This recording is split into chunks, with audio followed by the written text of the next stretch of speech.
Hi, Alyssa. Hey, Matt. How you doing? I'm doing well, and I am Matthew Yglesias. I'm a fellow at the Center for American Progress and a Blogging Heads veteran, I suppose. And you? I am, by day, a staff correspondent at the business magazine Government Executive, and by night, a pop culture critic for The Atlantic. And Matt is, I guess, tasked with breaking me into Blogging Heads. This is our second go-round. Yes, it's very exciting. And so we're supposed to. It's the end of the decade, and sort of the season, the silly season for lists, and the best and the worst and the most influential. Yes, in popular culture. And so we were going to talk about a decade of popular culture, about the zeros, the aughts, whatever you call them. Well, and I sat down with my sister for our annual Christmas viewing of a really, really bad movie from our childhoods. And this year around, we picked 2001's adaptation of the comic book Josie and the Pussycats, which I think is sort of this perfect example of how far we've come pop culturally over the last decade. And it's this reminder that in 2000 and 2001, things were really, really bad. It was bleak. Yes, and this movie is this perfect example of all of these trends. It looks awful. It's, shot really cheaply, brightly. Everyone looks really ugly. It's got Alan Cumming and Parker Posey pretending that, they're doing it for the paycheck, and it's abundantly obvious. You have Seth Green frittering away his post-Buffy TV career. And it's just this incredibly stupid adaptation of something that was, for me at least, a beloved childhood classic, about these girls from this little town who start a band and then become big stars. But like I said, it looks really ugly. It's about, it's at a time when music videos basically just didn't exist. You had this lacuna post-MTV, right. And this period before YouTube had started everything up again. And so, it's just like the band running around. But it's just this reminder for me. It made me feel really relieved that, it wasn't just that I had bad taste. It was pop culture was really, really terrible in the early aughts. But are you sure it wasn't just that you had bad taste? Well, I was, I think, 16 or 17 when the movie came out. You gotta, right. give me some space there. But, it really was dreadful. And a lot of stuff coming. Drops of Jupiter was, one of the biggest radio airplay songs of the early aughts. We're in a much safer, happier place now. So I'm optimistic about this decade and the next one. Well, but to some extent, it strikes me that technology has let us, kind of avoid some of the more pernicious kinds of things out there. Which used to be kind of trapped on the radio to an extent with music in a way that you're not now. Well, I think that's absolutely true, and I think there are a lot of areas in which technology has made for much, much better pop culture, either as a sorting mechanism or just by giving things a chance to thrive. I know one of the things that we'd wanted to talk about was the rise of really good television in this decade, television's sort of arrival as a medium. And I think that's something that you don't see happening without massive DVD sales, without Blu-ray players, without, people, watching things through either, video on demand or things like Netflix or Hulu, that give pieces of pop culture the chance at a much wider audience. Right. I was just going to say when we were talking about topics here that I thought one of the big pop cultural trends has been that, the past decade we saw has had, I think, clearly the best television shows ever. Not that there weren't some good shows previously, but then when you look at The Wire and The Sopranos and other sort of lesser things that were on HBO, like Deadwood or Entourage or Big Love, and you Mad look at Men, Weeds. Things we've seen on cable, Mad Men and Weeds and Dexter, or even things that didn't quite work, but like Veronica Mars in its first season. Yeah. Was like a shining moment of brilliance, even though things fell apart eventually. And earlier than that, from the 90s, you have maybe like one or two shows. Yeah, you have the lone auteur like Joss Whedon who, keeps Buffy alive, drags her on his back from one network to the next. Right. But things... And clearly part of the difference is that, to make a show that's really compelling as storytelling, you need to ask the audience to actually watch every episode in order. so that you can then, like, do a real story. And part of the reason you can do that is because, people can watch on demand, people can watch on their TiVo, people can watch on Netflix. People are no longer tied to a viewing slot as much as the stories about drug crime falling in Baltimore during the airings of The Wire are sort of charming. The reason those shows survived was on DVD sales and on people tuning in through sort of other mechanisms to watch the show. And it's the reverse of what you saw in the 80s and the 90s, which was shows increasingly supporting themselves by selling into syndicated reruns. Yeah. So, I mean, the inspiration for Law and Order originally was that they wanted to make hour-long TV drama that was more rerunnable. Yeah. And it's obviously succeeded. I mean, there are tons of Law and Order reruns on all the time, and people like it. And, it's a pretty good show. But that kind of thinking is anathema to real storytelling, whereas particularly the Netflix thing, where I think lots of people I know will pick a show, get the discs, sort of watch one after the other and move on forward. Seeing things in order it totally transforms it. Well, and Benjamin Schwartz in The Atlantic wrote this piece, I think, a couple of months ago, saying that what TV shows had become were sort of mega movies. And so much like theatrical release was just the first vehicle for people to see a movie, where you can see it on TV, you can rent it, you can buy it online.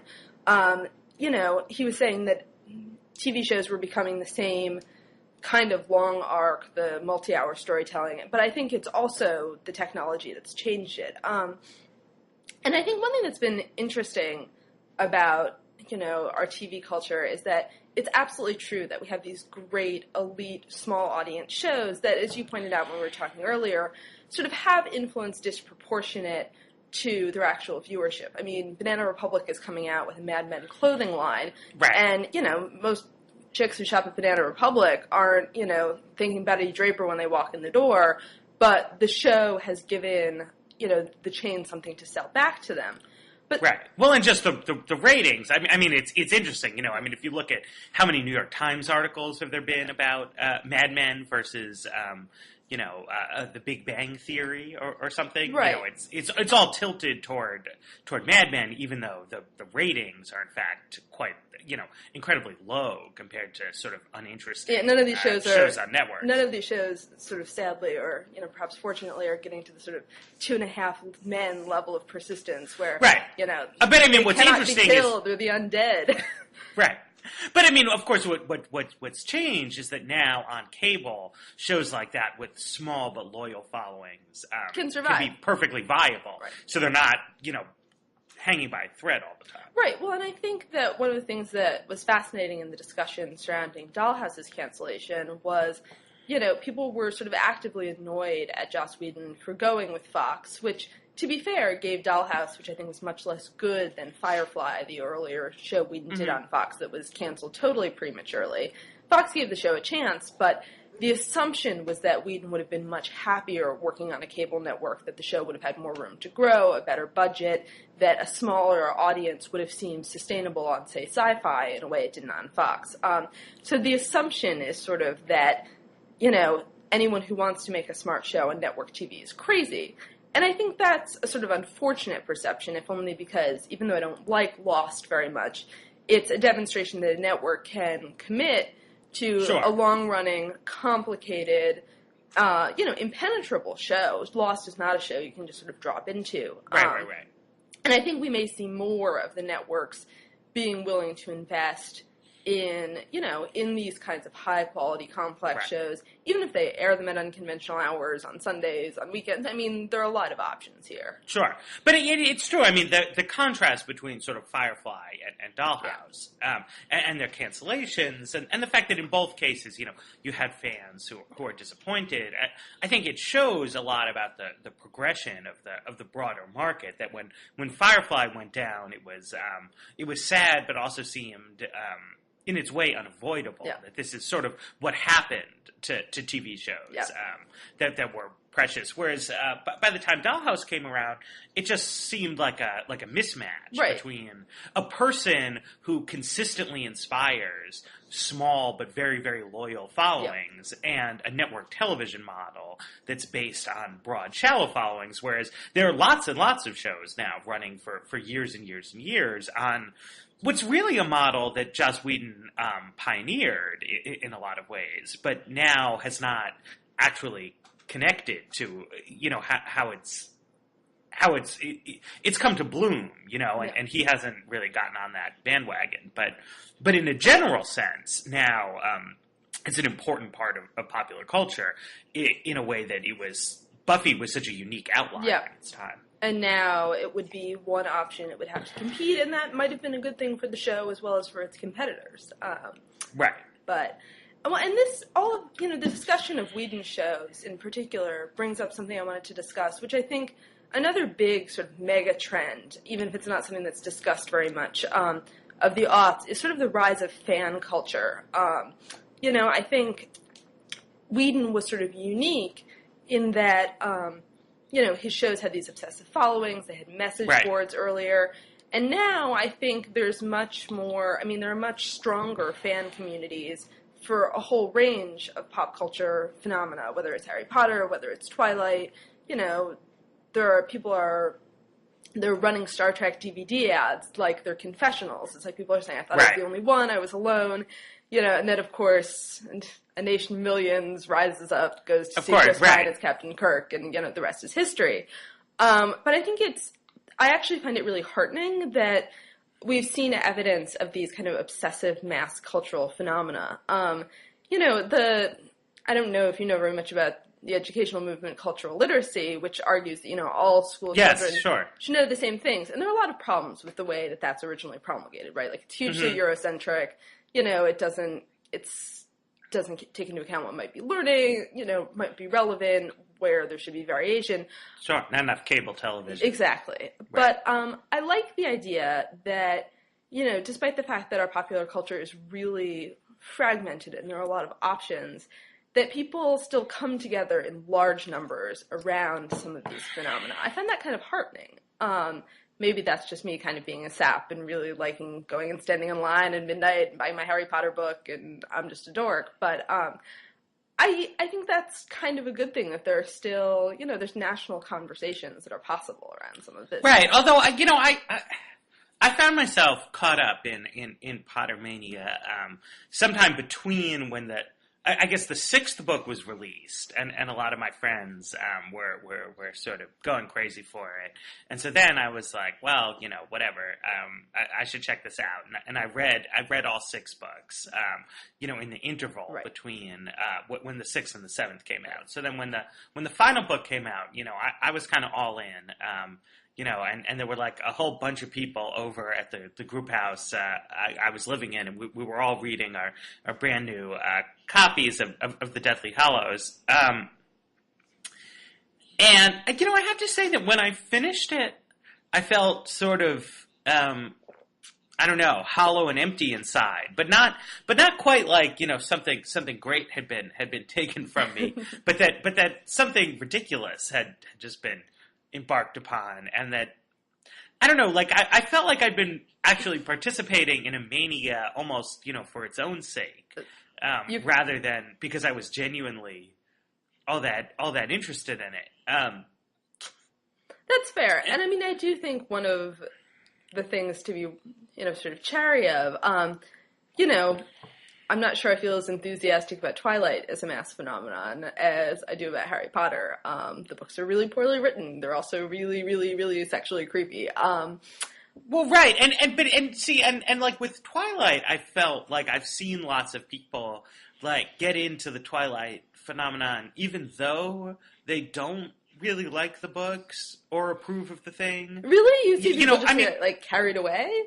Well, no, but just participating in a semi-ironic, way in the whole thing. Like, we're all going to go see, what was the movie that called? New Moon? New Moon, on its first weekend that it's out, but then we're going to make sarcastic jokes about it on Twitter. kind of thing. I mean, I think it's fine. I mean, I like irony. I like Twitter. But I do think it's a bit of a shame when people spend their time, consuming things just to sort of be part of some, meta phenomenon rather than trying to find something they actually like. Sure, but I think that's a small minority of people who participate in something like that. I mean, Sure. The way, I guess. Obviously, my cousin Melissa is a 100% earnest Twilight fan.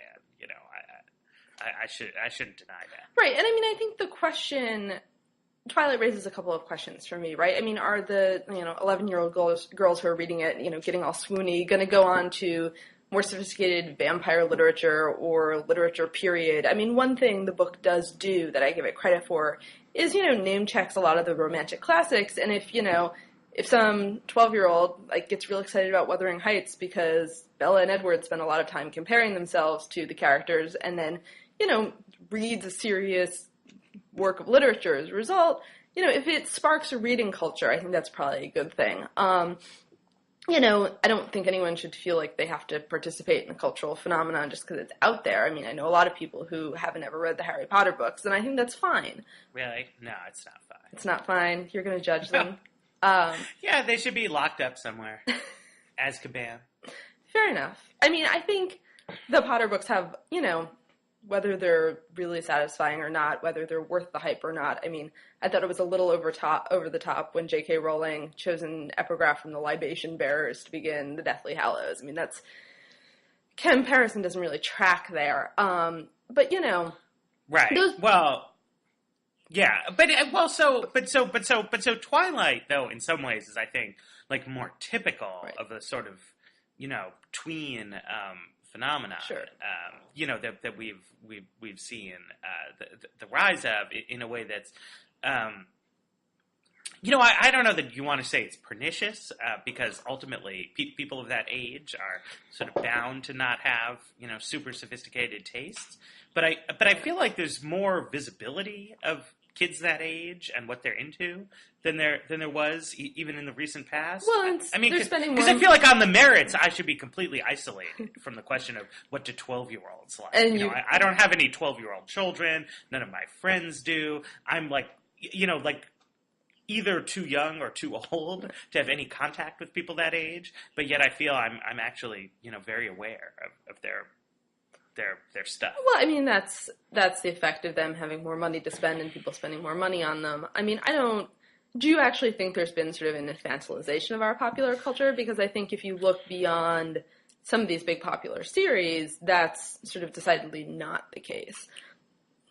No, I mean, I don't really think that's it. I mean, I guess, I don't know. I think the internet in some ways makes certain kinds of trends more visible. Yeah. Maybe.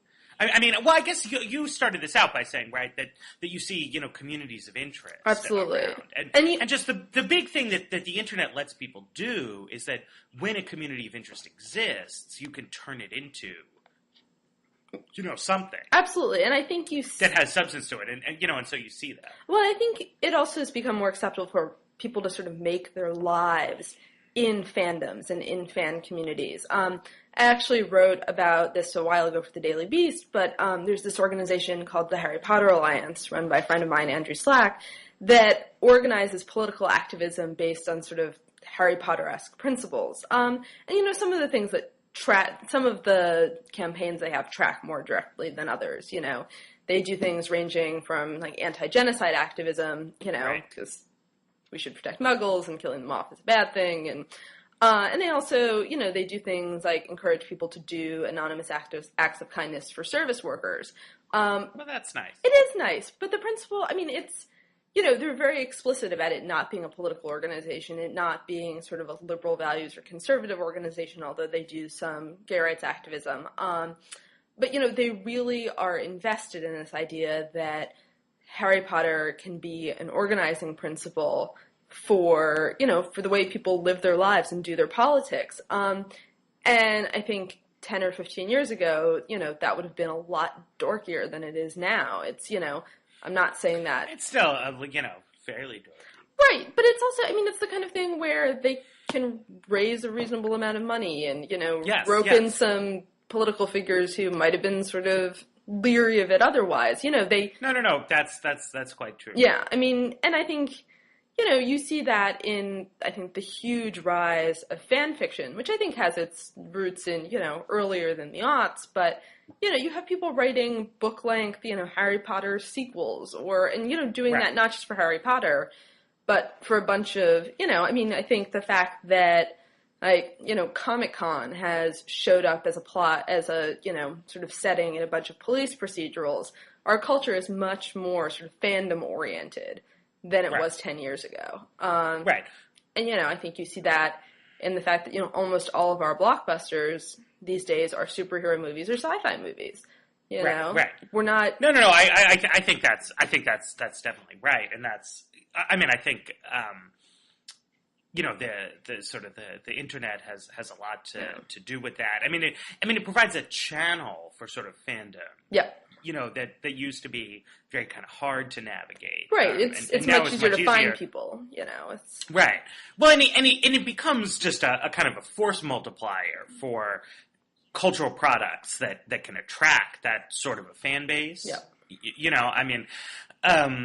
I guess, to some extent, the flip side of the kind of fandom and this sort of thing is a much more sort of intense version of celebrity culture. Yeah. Which, always, existed in the United States. That way, sort of Hollywood gossip. People magazine's been around the block. Going back, People magazine, then Us Weekly joined it. But you also had, the gossip columns in, the trade magazines in LA. Right. You've had Page Six for a million years. But it really explodes. And makes it much faster, Faster, more intense, more competitive, because instead of a situation where, people might have sort of one source for celebrity gossip. Now you have, people sitting at their desks all day, being bombarded with various kinds of inbound gossip about Britney Spears.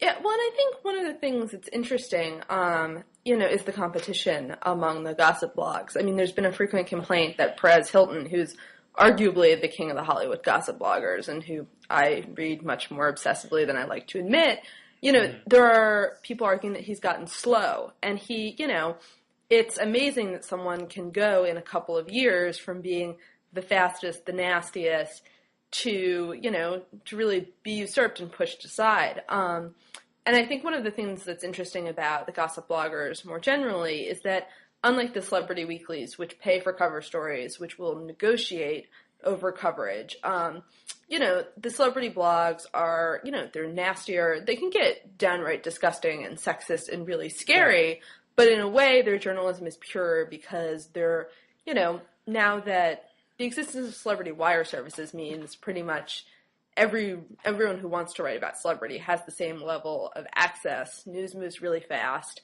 So it's a matter of style. But I think the celebrity gossip blogs are pushing very hard on the magazines like Star and OK, some of which, are resorting to really making up stories and really juicing headlines to get sales because they're not as good and they're not as fast. Why would you buy a newsstand weekly when you can read it 6 days ago on Perez? Right. Well, and the blogs have revealed to an extent, that I think sophisticated people maybe always grasp, but the extent to which a lot of the sort of mainstream gossip stuff was actually fake. Not fake in the sense that the stories were made up, but actually fake in the sense that,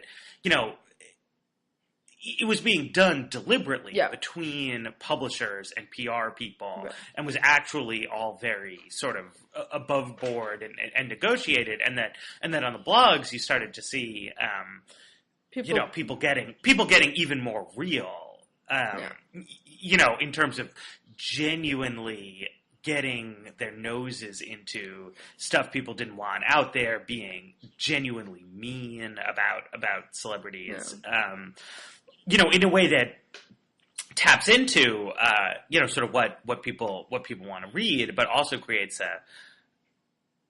it seems creepy. It is creepy. I mean, I think arguably the biggest, most defining pop cultural event of our decade is the ongoing coverage of Britney Spears' breakdown and recovery. I mean, because that was really ugly and really scary, right? I mean, this was not a case of bad behavior. When she, shaved her head, attacked a car with an umbrella, when there were all these stories about her just behaving inappropriately or bizarrely on photo shoots, I think there was no question in anyone's mind that she was clearly mentally ill. And the reaction was not to give her privacy, but we've got to get the shots of her being taken out of her house in a gurney to Cedars-Sinai, sedated, put under psychiatric hold. We wanted to see, the whole process at its absolute ugliest and most disgusting. I mean, it was huge. It was absolutely huge. And it filtered up. It was not just a low culture phenomenon. The Atlantic did this, cover David Samuel's story about, the paparazzi who chased her and put her on the cover. Right. And it was, it was controversial and it was brilliant. Right. Well, and I think also, the line that a celebrity is someone who's famous for being famous, sort of long predates this past decade. But I think that you've actually seen much more of that, in the sort of recent years, in part as a consequence of this sort of more intense celebrity-focused media. That there are people who sort of get into the celebrity news somehow. Yeah. And then they just stay there, and the story plays out sort of on its own terms. Right. As long as you're willing to allow a certain level of access, you're willing to embarrass yourself a certain amount, or, if you actually manage to transcend in the opposite direction, show up and look good enough, you can stick around. Well, and of course, this is tied in with the sort of increasing volume of, quote unquote reality shows on television, which to some extent, well, I wouldn't say that it doesn't so much blur the line between regular people and celebrities, but it indicates that a willingness to sort of put yourself forward and be a spectacle, can itself, be enough to sort of get in the public eye. Well, and I think one of the things that's interesting in this conversation about reality television, and I think this is also, something that's happened in the debate over Sarah Palin and qualifications in politics, is this, this idea that anybody should be able to get in to both celebrity and politics, that the access barriers should be lower. And, I don't think people are saying that, anyone should be able to replace Meryl Streep in a movie. I think we've come to recognize sort of genuine artistic talent and celebrity as entirely separate categories, which I think is really fascinating. But I also think there are these areas where they overlap, and I actually think the areas where sort of the rise of very invasive celebrity culture have, influenced and inflected our pop culture are really interesting. I mean, one of the things that was big about Britney Spears is that everybody felt like they knew her to a certain extent. She was marketed, she and Justin Timberlake went out, she was supposed to be infinitely relatable. And then she just sort of wasn't at all, but she couldn't escape it. She couldn't pull back into her music and have it be sort of private and oblique. And so you see, a lot of references to her breakdown in her music.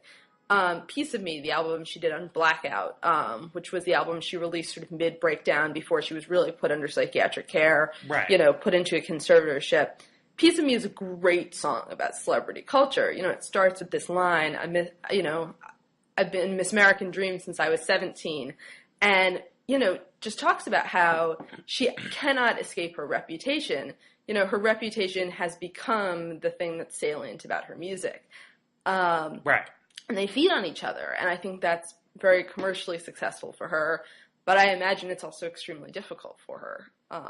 It's gotta be hard to start out, being famous for semi-legitimate reasons. Britney Spears is not an astonishing singer. She was once a pretty good dancer. But now the thing that allows her to do legitimate, to make pop records and to have a huge tour is the fact that she was a crazy lady and people want to see if she's going to go crazy again. Yet, right. There's just a direct interaction, which I think is interesting. And I also think, that the blonde pop star that we're sort of ending the decade with, Lady Gaga, is, she seems like she is outrageous. She shows up in, an outfit made out of Kermit heads. She's, but she creates this sort of maelstrom of crazy and of, unpredictability and sort of bizarre imagery around her. And as a result, she doesn't have to tell anyone about her personal life, and she doesn't, the most... Right. Well, I mean, she gives the impression, at least, of a much more, deliberately constructed persona. Right, but... that's... I mean, not that... and so so there's a... I mean, down to the fact that right, I mean, she's this character, Lady Gaga, which is not, obviously, a real not Stephanie Germanotta, right. And so she has this... So the character has this outrageous persona and does this crazy stuff, and so you can talk about that. Right, it's enough. Right? Sort Rather than trying to see if, like, the person, who plays the character also does sort of. I mean, nobody knows. Nobody really cares. Right, and I think that's actually really smart, right? Because, she, as long as she shows up, not wearing pants in, 10 photo shoots in a row, nobody's going to ask her. And I think that, I imagine that would be really comforting. I feel like that would be one way to stay sort of sane. There's starting to be questions, critics are saying, does her image kind of detract from her musicianship? Doesn't really bother me. And I think if that's what she needs to do to keep making fun dance records, I don't really object to it. But I think it's clear that she's learned from, pop starlets who have gone before her. We start the aughts with these 4 blondes, right? We've got Britney Spears, Jessica Simpson, who's now essentially a joke, Christina Aguilera, who went through this, exhibitionist wild child phase, and now is married and has a kid and seems settled down, but also nobody's really interested in her anymore. Mm-hmm. And then, Pink, who started out, extremely manufactured. She was very much sold as an urban artist, and her first album did well enough that she told her label, kind of want to do something different. She's on her 5th album, just did, a year-long international tour that sold out like crazy. I think the people who have learned to safeguard their personal lives and accepted a little bit less attention in return for it, who have managed to, stay productive. And I think that tension is something that we're going to see continue. And I think the implications are complicated. Right. I mean, although, this has always been, an issue for particularly, I think, musicians, have a sort of more complicated interplay between their real lives and their performance than you've, with actors, right? I mean, it's, I think, traditionally been relatively unproblematic. We know they're pretending. Okay, so-and-so is out there, he's acting, right? And, also has this life, and you might or might not be interested in it, but that's not, the essence of the matter. Now, of course, musicians are also performers, but there's... for example... rock music has a sort of particular kind of preoccupation with authenticity, which is different from what you see in pop music. Sure. But still, there's more of a sort of presumption that you want, that it's supposed to be like the real person. Yep. Well, I think the assumption is that you write your music even if you don't. I think that's people's default assumption. But also, people will say things as a criticism, like, oh, so-and-so is this prepackaged, whatever. Whereas, no one would say that about the cast of a TV show. Right. That it's like they came out of central casting. Well, of course they came out of central casting. Right. Yeah. Where else would they come from, right? Yeah. That's how they got on TV. Whereas with music, there's an anticipation, at least, that things will be sort of more real. Yeah. In a kind of way. And you get, part of the Britney Spears story, right, is someone who was brought to the public at such a young age, right, I think, even though it was understood that the presentation was in a sense fake, it was also kind of all there was. Right. I mean, it wasn't like she'd been living some real life and then... Right, she was a masketeer. Had done as was Christina Aguilera. Right. I mean, exactly. So, people got... I don't know. It became a sort of... That's what I think created such an odd interplay there between the real and the performance, was the sense that on some level there was no real person there. That the performer had always been a performer. This kind of performance that was, and also a performance that was being engineered by adults. Yeah, certainly true. And now she's back to that. I mean, her father just got his conservatorship of her renewed. So he's gonna, keep getting paid, I guess, $16,000 a month to manage her life. Right. Yeah. No, I think that's a good point, and I think, the question of sort of authenticity and relatability in music, I think that's an eternal question, right? Like, people have wanted what they see of pop stars to be real, since everybody wanted to marry Paul McCartney. It's not, but I do think, what people form those conceptions around has changed a lot, Right. Well, so maybe, right. Well, we were also going to talk about hip hop. Yes, we were, because people want to hear what Jewish bloggers have to say about hip hop.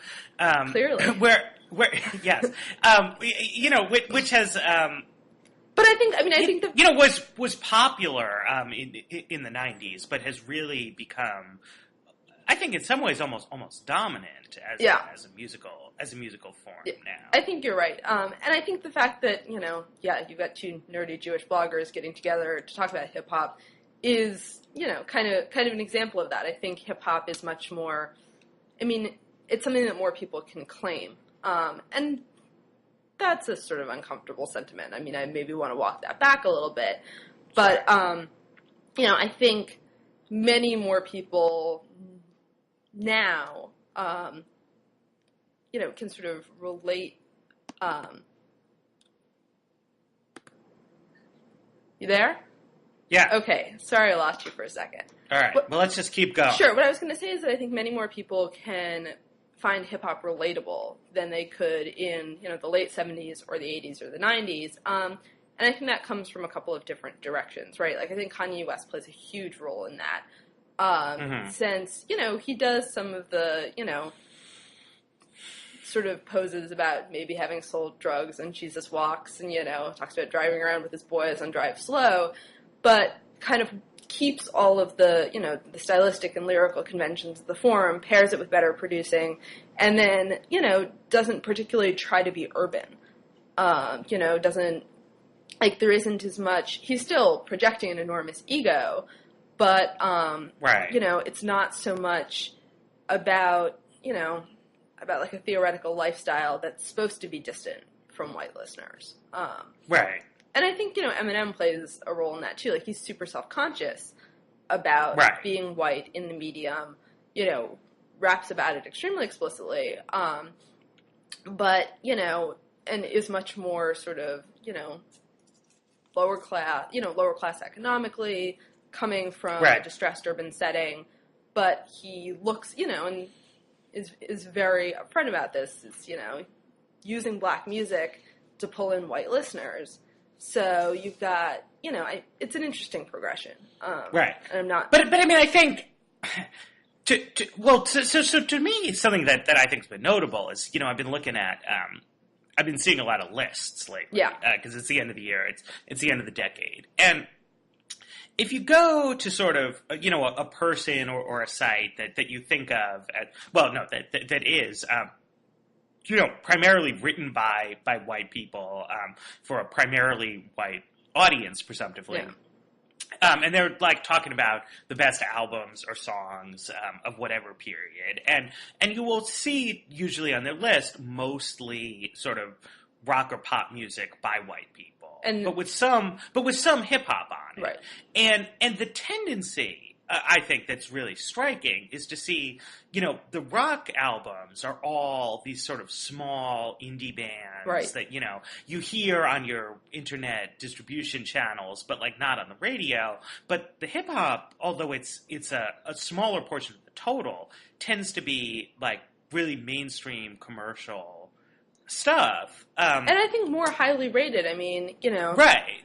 Well, right. Well, so I was just going to say, obviously, in part, it reflects the fact that, it's a demographic that's not likely to have, like, gone super deep into sort of underground hip-hop stuff. But on the other hand, it's just that the sort of, mainstream commercial hip-hop industry actually produces good songs that people like. Well, I think not just, like, stuff for 14-year-olds. Yeah, I mean, I think that's true to a certain extent, right? Like, there's a lot of terrible hip-hop out there, and I've been totally immune to... No doubt. I've found myself to be at least totally immune to the sort of anointment of Drake, who, this Canadian Jewish guy who got his start on Degrassi, who's, theoretically the next big thing in hip-hop. But, I mean, I do think, sort of relative to indie rock, like... and relative to rock, period, something like Outkast, who's huge, sells a ton of albums. I mean, much better than Creed, for example. Not to restart an old argument, but and I think there's this fetishization of hip hop, and Outkast in particular to a certain extent, because like Outkast is the hip hop group that indie rockers can get into, right? Like they're kind of weird. They rock the whole dandy thing, like. They're lyrically really complex and fast, too. But, I mean, and I think that it's not just a matter of sort of top 10 lists. I mean, I think if you listen to the radio, you have many more pop songs, and, what's playing on Kiss 108 these days is, it's a lot of pop songs with hip-hop breaks and guest verses. And you have songs like Carrie Hilson's Knock You Down from earlier this year that are literally her singing a pop verse, Neo singing an R&B verse, and Kanye doing a hip-hop verse. And so, do you call that a pop song at all? Do you call it a rap song? I mean, I think within individual songs and individual albums and individual careers, you're seeing much more genre-inflected conversations. Sure. I mean, is that to say that Lil Wayne is actually going to record a successful rock album? I kind of doubt it. But I do think it's been... a very interesting. It's been interesting to watch. Well, and I think part of the difference, though, and part of why is that in the sort of internal hip hop narrative, it's considered acceptable, or in fact obligatory, to want to be a popular recording artist who sells lots of albums and has lots of fans. Right. Rock music took a kind of weird turn some time ago, where that's like really not the case. Everyone went into their garages and just didn't want to see the light of day and only wanted hardcore people to show up and find them, Well, or at least that's the narrative you have to say about yourself, right? So that if you are a group like the Clips, which is critically acclaimed but not that commercially successful, is allowed to, and in fact supposed to, aspire to be more popular than it is, and therefore you're permitted to, not to, like, start making bad songs to get more popular, but to try to do, like, marketing. And it's one of the reasons you have all of these, crossover appearances. Yeah. Right? And people doing guest spots on other people's albums and so on and so forth has a commercial logic to it. But it's a commercial logic that people are allowed to pursue.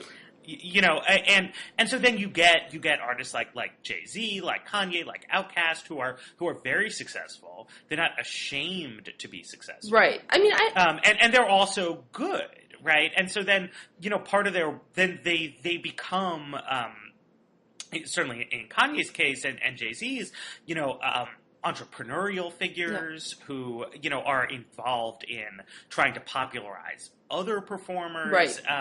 Which is we don't have Rihanna. We don't have Rihanna without Jay-Z, certainly, right? And if you decide, if you decide that what you want to do is try to exempt yourself, your band, your work, and your whole genre of music from like the logic of capitalism, but you're still in you're operating in the same society as the rest of us, then you kind of set yourself up for this kind of failure. Right. And I mean, I like it. I like indie rock bands, and I think it's great. But I think it's too bad that there's almost this need to be to not do the kinds of things that would try to get you a big audience, that like somehow it would be bad if casual music fans knew your songs. But I also think I think in the hip-hop world, and I think it's not just a matter of like, let's hustle and let's, make some money and make some commercially successful records. Mm-hmm. I think there's been an explicit conversation that shows up in the lyrics of hip-hop about presenting, and I'm not sure whether it's to be more acceptable to a white audience, but you've got Jay-Z saying on Change Clothes, it's, wear some collared shirts, or, you've got Andre 3000 and Outkast saying, distinguished dogs, pick up your pants. Like, look,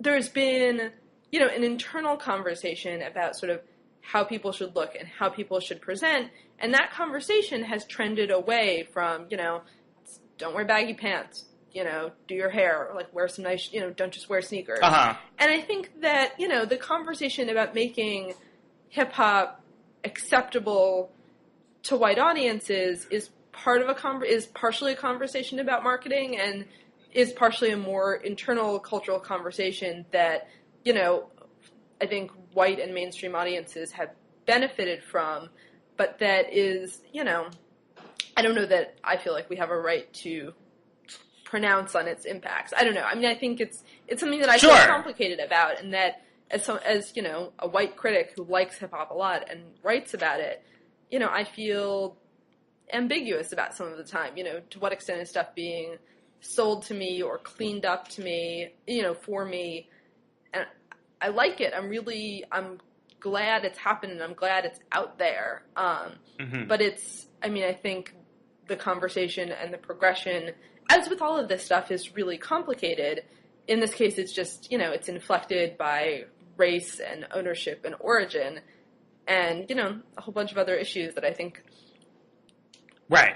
Although, part of what I think's been interesting about this, right, is obviously it's not unique in any way to see, in America, to see a musical genre start in African-American communities and then become more successful in the mainstream. Or to have white musicians, rip off what were originally black forms. I mean, But that's what I was going to say. Elvis ain't sui generis. Right. Well, then what's different about this is that, it's not really that you've seen, like, white artists starting to do tons and tons of hip-hop. Oh, and certainly. That's how it's become mainstream. I mean, you've seen black artists become hugely popular. Right. There's not a... there is Eminem as sort of one guy. We've got Asher Roth. What? We've got Asher Roth. Sure, right. But there's no equivalent of something like, like the Rolling Stones arriving from England to tell Americans about, blues music. Right. Right. Which was sort of the earlier, and the Rolling Stones are great, obviously. Sure. But was, a sort of, odd happenstance of the past, whereas now, it's a different world in a whole lot of ways, and when a sort of black-coded musical genre becomes popular, that has just meant black artists becoming popular. No, I agree, and I think I think that's probably a good thing. I tend to be in favor of conversations between genres and communities who own those genres. So I think that fandom, etc. I'm pretty optimistic about how far culture has come in this decade. You are an up with people. I'm a little ray of sunshine. What can I say? That's impressive. Well, okay. So now as we're coming, I think to the end of our time. Sure. We haven't made any lists. Oh, geez. What are the 10 best things? I can name some things that I liked. But again, we have to remember I was 16 when the decade started, so my No. I was going to say I embrace a list. I tried to put on my blog some, sort of sarcastic listicles today, but I find the list trend annoying. Well, I think it tends to show you, what critics like and how critics' tastes have changed.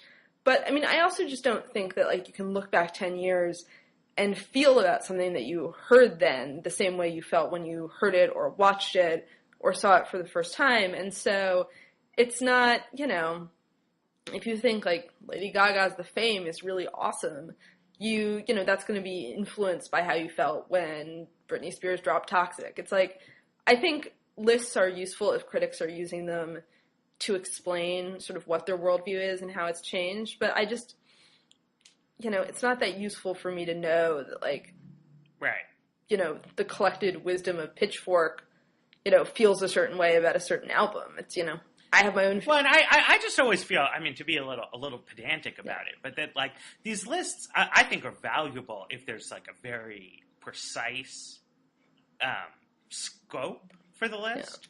You know, like, if you were to say, ask someone who's really knowledgeable about this, what are the 10 best Hong Kong gangster movies? Sure, or the 10 best guitar solos, or... Right. Then I mean, that would be useful, because you might be curious, right? I mean, you might have gone to see, as I know a number of people have, John Woo's Red Cliff movie. And so, like, now maybe you're interested in his older gangster movies, and so, you know, someone who's seen them all could give you a list. But to do a general, like, oh, this was the 10 best, you know, songs, right? So we're going to say... You know, like, just comparing songs across all kinds of genres, say, oh, this one was 5th the best, and that one was 6th. Sure, I mean, I think lists can be useful if they're, you know, informative, if you're trying to break into something where you have no knowledge, and I think they're useful. Right. I'm interested in, you know, I was interested in the airplay lists for, you know, the songs that got the biggest commercial airplay. I'm interested in, you know, what people spend their money on. I'm interested in, you know, statistical lists or indicators, but, you know... some critic just naming 10 things and saying, you know, this is what defined the decade is hugely subjective and not, I think, a particularly useful exercise. Right. Well, I mean, it's not just, but I mean, so, you know, I mean, of course it's subjective. Right. But the point is that, like, I think things can be subjective in a way that's still helpful. Okay. Or you could take it to a level where you're not actually, you know, providing any real information at all. You know, and so I think that, you know, I mean, again, to try to say, you know, was, like, you know, the 40-Year-Old Virgin better than The Departed on your list. I mean, it's not just that it's subjective, but it's meaningless. It's random. Right? I mean, those are not... apples, oranges. No reasonable person. If you were faced with the choice between watching those two movies, you would make the choice based on, do I feel like watching a silly comedy movie, or do I feel like watching a kind of intense gangster movie, right? Not like, well, which one was better? No, absolutely. You know, and so that's the thing, is when these things tend to get presented in a way that has sort of nothing to do with how people make decisions, you know, at all. It's bad. It's bad. And one of the pernicious impacts of the rise of the internet is that now everyone gets to publish their own lists. It's true. It's true. It sucks. Well, I think we can probably agree that we're down with lists, up with popular culture. Sure. All right. It's great. I'm less complacent about Twilight than you. Hey, I got myself some serious hate mail over bashing it. So it's going to be on my list of top 5, you know, worrying future trends. I've been to the barricades and back, and it's maybe... Okay, yeah. I've just been sitting silently. You're complicit. You're complicit. No, now I'm speaking out. All right. Well, speaking hopefully out. It's not too late. All right. Good talk. Happy New Year, Matt.